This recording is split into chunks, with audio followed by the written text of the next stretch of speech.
എത്ര നല്ല മനുഷ്യനാ ഈ ഗഫൂർക്ക.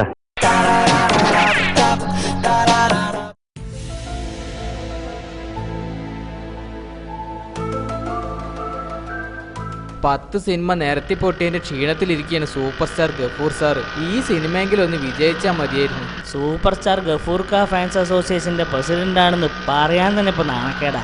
ഓരോ സിനിമ റിലീസ് ചെയ്യുമ്പോ എന്തൊക്കെ പ്രതീക്ഷയായിരുന്നു. 10 എണ്ണം വരിക്ക് പൊട്ടിയത്. അല്ലാ, സൂപ്പർ സ്റ്റാർ ഗഫൂർ ഖാ. ഈ ഫോൺ എടുക്ക്. ഹലോ, നമ്മള് സൂപ്പർ സ്റ്റാർ ഗഫൂർ.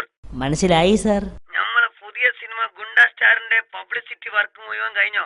എല്ലാം കഴിഞ്ഞു സാർ. ഇന്ന് റിലീസ് അല്ലേ? ആണല്ലോ. നമ്മൾ ഈ ടെൻഷൻ കാരണം ഫോൺ ഒന്നും എടുക്കാറില്ല. അതുകൊണ്ട് ഒരു വിവരം അറിയുന്നില്ല. ഫസ്റ്റ് ഷോ കഴിഞ്ഞ ഉടനെ തന്നെ എന്നെ വിളിക്കണം, എന്നിട്ട് വിവരം അറിയിക്കണം. മനസ്സിലായോ? ഓക്കെ സാർ, ഓക്കെ, ആയിക്കോട്ടെ. നന്നായാലും മോശമായാലും വിളിച്ചറിയിക്കുന്നുണ്ട്.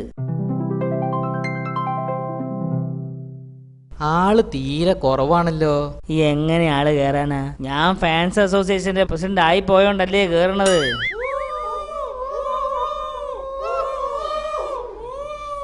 ഈ സിനിമയും പൊട്ടി. ഞാൻ എങ്ങനെ ഈ വിവരം ഗഫൂർ ഖാനെ വിളിച്ചറിയിക്കും? എന്തായാലും പറഞ്ഞല്ലേ പറ്റൂ. ഹലോ, ഗഫൂർ ഖാണ് വിളിക്കുന്നത്. ഹലോ, പടം ഉഷാറായിട്ടുണ്ട്.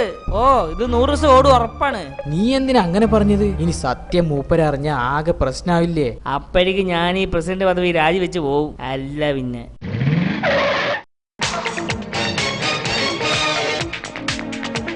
കുറെ കാലത്തിന് ശേഷമാണ് നമ്മളൊരു സിനിമ ഹിറ്റ് ആകുന്നത്. ഒന്ന് കണ്ടേക്കാം. ഒരു ബാൽക്കണി ഇല്ല, സെക്കൻഡ് ക്ലാസ് ആയാലും മതി. ഇല്ലെന്ന് പറഞ്ഞില്ലേ? ഓ, ഹൗസ്ഫുൾ ആയിരിക്കും. ഈ സിനിമ സൂപ്പർ ഹിറ്റ് ആയത് തന്നെ എന്റെ കുട്ടികളെ ഭാഗ്യം. ഏയ് മിസ്റ്റർ, ഞാൻ സൂപ്പർ സ്റ്റാർ ഗഫൂർ. ഞാനാണ് സിനിമയിലെ നായകൻ. ഒരു ടിക്കറ്റ് തന്നേ പറ്റൂ. താൻ ഏത് കോപ്പിലെ സ്റ്റാർ ആയാലും ഒരാൾക്ക് മാത്രമായിട്ടൊന്നും തിയേറ്റർ ഓടിക്കാൻ പറ്റൂല.